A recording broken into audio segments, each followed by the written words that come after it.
Chers amis de Mediax Machina, bonjour et bienvenue dans une nouvelle vidéo, le premier épisode de l'année.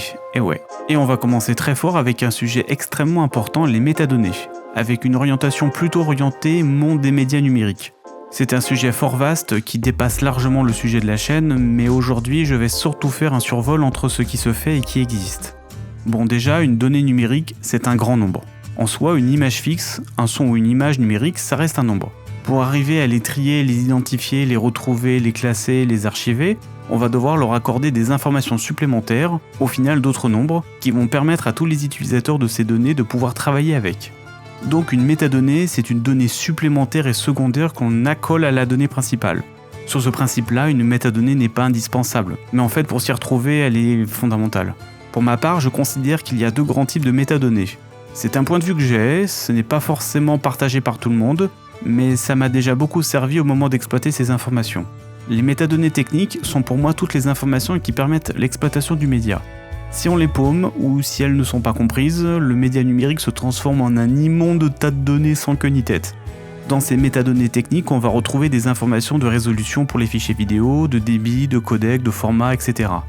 Je considère que c'est une métadonnée car ces informations ne font pas partie du média lui-même, mais lui sont bien sûr indispensables. Ensuite, ce que j'appelle les métadonnées humaines sont toutes les informations que les humains vont poser avec le média, et qui serviront quasiment exclusivement à d'autres humains pour utiliser le média. Elles ne sont pas du tout indispensables pour traiter techniquement le média, la plupart des systèmes vont s'en contreficher, mais les plus polis vont quand même les afficher à l'utilisateur. Et comme c'est un truc par et pour les humains, forcément c'est pas parfait, on verra ça tout à l'heure. Alors pourquoi les métadonnées techniques sont quand même des métadonnées à mes yeux ? Tout simplement car les outils d'extraction de ces informations, pour certains, peuvent prendre invariablement un type ou l'autre type, et pour certains les deux. Par exemple, la durée d'un programme. Est-ce que c'est une métadonnée pour les humains ou une métadonnée technique ? Si on considère qu'elle est intrinsèque au média lui-même, c'est une métadonnée technique. Sauf que la plupart des outils se contrefichent de la durée du programme en lui-même, et on n'en a pas forcément besoin pour manipuler le fichier. Donc au final, pour moi, toute donnée additionnelle est une métadonnée. Alors pourquoi s'embattrait-on à rajouter des données supplémentaires aux médias qui ne leur sont pas indispensables ? Stupidement pour les retrouver plus tard. Si vous êtes déjà arrivé dans la vie un jour à être obligé à ouvrir un à un tous les fichiers d'un dossier pour trouver quelque chose de spécifique, vous comprenez de quoi je parle. Les métadonnées peuvent aussi servir à classer et à trier des éléments. Par exemple, distinguer des rushs exploitables de ceux qui sont inexploitables. Et après, quand on parle d'indexation, de retrouver une image ou un son, en particulier par rapport à des recherches sur un lieu ou un événement, là ça devient très sérieux, plus complexe mais très important. Encore plus quand les images vous ont coûté de l'argent et que vous n'avez pas envie de les retourner une deuxième fois. Une métadonnée extrêmement répandue, l'identifiant d'un média. Parfois, juste un numéro dans le nom du fichier. Rien de très fou. Parfois cet ID, c'est un numéro de série, parfois un UID, un genre de code aléatoire normalisé. Parfois il est juste auto-incrémenté, c'est-à-dire qu'il suit le numéro précédent. Parfois cet auto-incrément repart à zéro, comme ça. Parfois cet ID est le condensé d'un titre, d'un lieu, d'une date, combiné à un axe de caméra ou d'un numéro de prise. Parfois cet ID est renseigné ailleurs, dans une base de données. Parfois il y a plusieurs ID pour un média. Parfois c'est un humain qui pose cet ID, qui a du sens pour lui ou elle, et parfois c'est un code qui n'a aucun intérêt. Bref, il y a autant de pratiques que de technologies, d'environnements techniques et de normes plus ou moins globales. Les ID en avoir c'est important. Les garder c'est très important. Mais en dehors de workflows spécifiques, ne vous focalisez pas trop dessus. Après tout, nommer les choses en informatique est connu pour être difficile, faisant comme on peut. On va faire maintenant un peu le tour du propriétaire des grandes normes, plus ou moins normées d'ailleurs de métadonnées. L'EXIF est omniprésent en photo, parfois en vidéo, les fichiers THM que vous pouvez parfois trouver planqués quelque part sur votre carte mémoire. L'EXIF regroupe l'ensemble des métadonnées de prise de vue, mais aussi des informations que le ou la photographe aura laissées dans son boîtier. Cette norme est plutôt bien documentée et implémentée, on peut s'y fier. Ces données sont principalement des données techniques, mais restent fortement utiles. L'IPTC a été créé au départ par les agences de presse américaines pour exploiter au mieux les archives photos et les banques d'images. Ces informations sont quasiment exclusivement humaines et très orientées presse écrite et images fixes. Pour le coup, la qualité et le remplissage des champs dépend totalement des gens qui l'utilisent. Le DICOM, c'est un peu moins drôle, mais ce n'est pas moins intéressant quand même. Ce sont des informations médicales liées à un patient que l'on peut associer à une imagerie médicale. Ça reste une photo. Les traitements de données associés au DICOM sont fortement liés à un environnement de santé, notamment les laboratoires d'imagerie médicale. Adobe a proposé l'XMP, un format dérivé d'XML, une norme pour manipuler des données informatiques structurées. L'XMP est prévu pour contenir en lui tout un tas de normes, notamment EXIF, IPTC, DICOM et bien d'autres encore. Ce genre de format permet de manipuler différents types de métadonnées qui avaient au départ leur propre dialecte, leur propre format binaire. C'est un format relativement libre et documenté. C'est pratique mais ça reste très lié à un environnement pur Adobe. Dans les normes de métadonnées que peut contenir XMP, il y a quelque chose d'assez standard, il y a le Dublin Core. C'est une définition très normalisée, assez générique pour présenter un document quel que soit son type, et de lui donner quelques attributs. Lui sera compatible avec n'importe quel document. Dublin Core est surtout une norme pour les professionnels de la métadonnée, comme le sont les archivistes et les documentalistes. Toujours dans le monde de la documentation, il y a un format très polyvalent, le RDF. Si vous connaissez les flux RSS et Atom, eh bien ils héritent du RDF. Malheureusement j'ai peu d'exemples pratiques, mais je sais juste qu'il est souvent présent à travers d'autres technologies. Une norme un petit peu plus technique, ce sont les métadonnées liées au fichier TIFF. C'est un format d'image relativement compatible et normalisé, très utilisé dans le monde de la presse et du graphisme. Le TIFF c'est une valeur sûre, comme le WAV en audio. Il n'y a pas grand chose de plus à dire dessus, si vous voulez que j'en parle dans une autre vidéo, n'hésitez pas à me le dire. A l'opposé, nous avons les métadonnées éditoriales liées au format BWF. C'est un format pour stocker des fichiers audio, on peut y associer des éléments liés à la prise audio au moment du tournage. L'opérateur de prise de son peut rajouter des informations pendant le tournage directement depuis son enregistreur, c'est pratique. Toujours pour l'audio, en l'occurrence le MP3, encore un sujet dont on reparlera, l'ID3. On parle aussi de tag MP3, allant souvent de pair avec l'extraction de données audio des CD et l'injection de ces informations dans les fichiers MP3 une fois transcodés.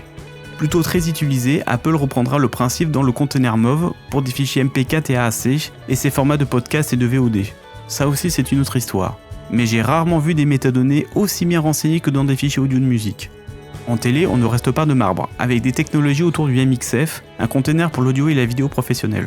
Notamment une tentative européenne de normaliser les métadonnées injectées dans les fichiers MXF, le BU Core. Le E de BU veut dire européen. Je ne sais pas si c'est beaucoup utilisé, mais en tout cas c'est très pointu. Mais on a aussi la S11, une norme pour s'échanger des vidéos en diffusion de télévision. Le DCP, lui, c'est une norme pour distribuer des films numériques dans les salles de cinéma. Toujours aussi XML, toujours aussi contraignant mais très fiable. Pour revenir dans l'audio numérique, les technologies autour du Dolby Digital, du Dolby E et du Dolby Atmos ont besoin de métadonnées pour interpréter correctement les fichiers dans ces codecs. Ce sont des données techniques renseignées par l'équipe son qui a produit le mixage final du programme. En vidéo numérique et plus particulièrement dans le monde de l'étalonnage, on parle de métadonnées HDR, pour décrire la façon dont un écran est censé afficher les plus hautes lumières d'un signal pour un signal à haute dynamique d'image. Ces informations sont injectées dans le signal au moment de l'étalonnage par les équipes créatives. Dans certains cas, c'est une information qui est commune à tout le programme, ça s'appelle une métadonnée statique, et dans d'autres cas, elle peut changer image par image, une métadonnée dynamique. Si vous connaissez d'autres technologies de métadonnées, n'hésitez pas à en parler dans les commentaires, il n'est pas impossible que j'en ai loupé une dans le monde des médias. Et plus largement, si dans votre domaine professionnel vous en connaissez, n'hésitez pas à en parler. Un petit arrêt pour parler de termes que l'on peut rencontrer dans le monde de la documentation. La taxonomie ici, c'est l'art de coller des mots et des descriptions dans un média. C'est une activité périlleuse qui ne devrait être faite que par des professionnels de la documentation. Non, sérieusement, on peut tous improviser documentaliste ou archiviste, mais ça reste un métier assez pointu, car quand vous décrivez un média par du texte, il faut être sûr que quelqu'un dans 20, 30 ou 40 ans ou 50 ans saura trouver les bons mots pour retrouver ce média. Ça ne veut pas dire qu'il ne faut pas décrire ces médias, mais il faut surtout savoir que ça existe et que ça peut être fait d'une façon plutôt qu'une autre. Le thésaurus n'est pas un dinosaure disparu, mais une structure de mots liés sémantiquement entre eux, qui peuvent servir à coller des mots-clés à un document ou à un média. Prenez cette image, on peut la décrire en différents mots, mais doit-on mettre Paris, Arc de Triomphe, Place de l'Étoile, Monument, Guerre, Tourisme, Flamme, tous ces mots-là? Eh bien le thésaurus va vous permettre de vous aider à retrouver le ou les mots précis qui ensuite faciliteront la recherche le jour où on voudra retrouver cette photo parmi des milliers. Tous les formats de métadonnées que j'avais indiqués tout à l'heure ne sont pas tous identiques techniquement, ils ne sont pas tous identiques en termes de domaine ou d'usage. Certains sont considérés comme étant des formats privés et propriétaires, voire même non documentés. Bref, un truc de constructeur qui a bricolé de son côté et qui a collé ça dans tous les logiciels qu'il vend. Vous me direz, tant pis pour lui, on n'a qu'à passer à côté. Malheureusement, développer du logiciel dans le monde des médias est très coûteux et il est compliqué d'imposer une interopérabilité parfaite quand les constructeurs se comptent sur les doigts d'une main. L'interopérabilité de données, c'est quand un système A produit des données dans un format et qu'un système B d'un autre constructeur peut lire ces données, et vice versa.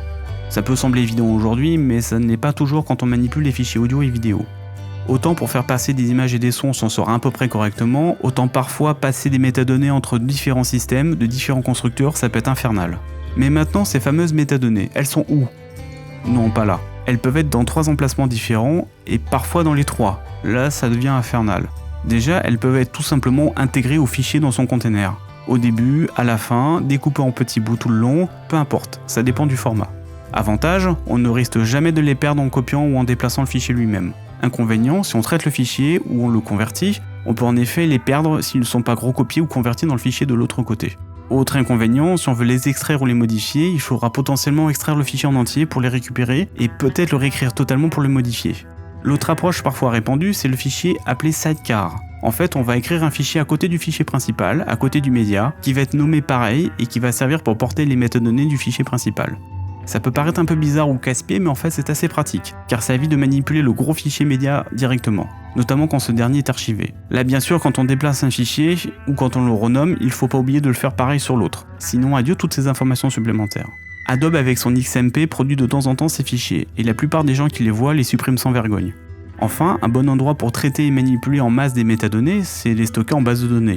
Là, forcément, ils sont complètement décorrélés des fichiers eux-mêmes. Il faudra que la base de données stocke aussi un élément pour retrouver le fichier d'origine, via par exemple un identifiant unique ou un chemin dans un dossier. Cet avantage est à double tranchant. Si vous modifiez des informations dans la base de données, elles ne seront pas forcément répercutées dans le fichier concerné et vice-versa. Si le fichier devait sortir du système d'information, il sortirait sans ces métadonnées qui ont été injectées en base. Il devrait y avoir au minima des process pour injecter des métadonnées dans le fichier concerné ou au pire dans un sidecar. Bon, maintenant, certaines métadonnées concernent l'ensemble du fichier bien sûr, mais d'autres sont plus particulières et correspondent à des points temporels précis. Je pense notamment à des informations de code temporel, d'heure, de date, à des informations de GPS pour lier une position satellite à chaque image d'une vidéo quand la caméra se déplace, mais aussi à des marqueurs et à différentes balises pour se retrouver dans le fichier. Si les métadonnées n'étaient pas liées qu'au média lui-même, ça ne servirait pas à grand chose. Il y a un véritable enjeu d'être capable de les extraire des fichiers eux-mêmes avec tous les problèmes d'interopérabilité et de version que l'on peut avoir. De même, les exploiter, être capable de retrouver le média que l'on cherche parmi toute une banque d'images et de sons, est un autre enjeu. C'est même un métier à part entière, celui d'archiviste ou de documentaliste. On pourra trouver ces compétences quand il y aura question d'archivage patrimonial, pour des raisons historiques aussi, et parfois plus simplement pour vendre d'anciennes images et de sons. Sans métadonnées exploitables, une banque de médias n'est qu'un tas de fichiers sur des serveurs et des bandes. Pensez-y quand vous empilerez des fichiers vidéo issus de vos rushs dans un NAS. Encore un vaste sujet dont on prendra bien le temps de reparler. Du fait que n'importe qui peut mettre à peu près n'importe quoi dans ses champs de métadonnées d'un média, ça ne veut pas dire que c'est le Far West. Il existe des outils et des process métiers pour valider ces métadonnées, dans certains cas pour vérifier que le fichier correspond bien à un profil technique attendu. Par exemple, une chaîne de télévision qui attend un programme d'1 heure dans un format HD, s'ils reçoivent un programme de 2 minutes en définition standard, ça va pas trop le faire. Après, ce genre de workflow technique s'automatise très bien. Le tout est de savoir où mettre les curseurs. Et dans d'autres mondes, plutôt dans le monde de l'archive, on peut par exemple refuser un média qui n'a pas à minima un titre ou une catégorie renseignée. Les médias peuvent être transformés techniquement, c'est un peu aussi le sujet de la chaîne. Convertir d'un média d'un format vers un autre format est une opération avant tout technique, mais il ne faut pas oublier qu'il peut y avoir des métadonnées dans le fichier d'origine. Le tout est de savoir si on veut conserver ces métadonnées, est-ce qu'il faut les convertir aussi ces métadonnées dans un format différent, ou est-ce que ces métadonnées n'ont aucun intérêt, voire peuvent poser des problèmes techniques derrière. La plupart des outils maintenant sont assez polis. Ils font attention à bien conserver les métadonnées d'une conversion à une autre. Mais parfois, le format de destination n'est pas capable techniquement de recevoir les métadonnées de la source. Et là, ça peut être un carnage, vous vous en doutez. De la même façon, lorsque les métadonnées sont dans un fichier sidecar ou même en base de données, quand on exporte un média en dehors du système d'information, il faudrait dans l'idéal que ces métadonnées le suivent. Ça paraît assez couillon de poser le problème, mais dans les faits, c'est loin d'être évident. Enfin, toutes les métadonnées ne sont pas forcément bonnes pour vous. Certaines peuvent vous coller en prison, voire pire. Je pense notamment aux lanceurs d'alerte ou aux gens qui sont des sources pour la presse. Il existe des outils pour anonymiser et supprimer toutes les métadonnées d'un fichier. Ce n'est pas aussi évident qu'on le pense. Pensez-y quand vous voudrez envoyer une photo à quelqu'un qui contient des informations GPS, posées gentiment par votre téléphone qui pensait bien faire. Bon, je pense en avoir fini avec cette présentation un peu rapide de ces sujets très vastes. Le plus important à retenir, je pense, c'est qu'il ne faut pas hésiter à utiliser les métadonnées quand il y en a, et ne pas hésiter à les renseigner quand on peut. Ça peut paraître du temps perdu aujourd'hui, mais ça peut être potentiellement du temps gagné, voire une source de revenus plus tard. Merci en tout cas d'avoir regardé cette vidéo jusqu'au bout, une vidéo qui ne se veut absolument pas éclectique bien sûr. Mais si vous pensez qu'il y a plus à dire encore, parlez de votre expérience en commentaire, et pour les autres, n'hésitez pas à vous abonner ici et sur Twitter, et passez me faire coucou en live, ça fait toujours plaisir. Chers amis, il est temps de nous quitter. A très vite sur Media Ex Machina.